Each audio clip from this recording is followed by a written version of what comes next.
আমাকে বাঁচতে হবে আইডিয়া।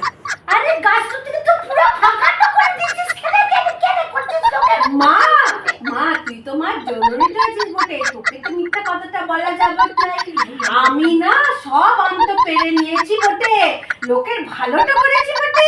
কোন লোকের ভালোটা করছিস ওই যে আমাদের পাড়ার ছোট ছোট বাচ্চাগুলো আম তো খাবে বলেছিল, মিনতি মাসিটা দেয়ই নাই, তাই জন্য আমি সব আম তো পেরে সবাইকে দিয়ে দিয়েছি। মিনতি মাসি তো দেয়নি, ও আনবে মা, তুই কেন তুলে তুই ছোড়ার বদনামটা নিলি? ওটা ওকে বল কেন?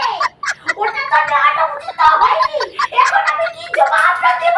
ওরা তো তুমি শুনতে নাও যে তুমি এরকম করেছিস, বল কেন নিচ্ছিস? আমার মান সম্মানটা কোথায় গেল ওটা? আরে মা চল না, তোকে কালকে দেখবি পাড়ার বাচ্চারা সব ভিড়ে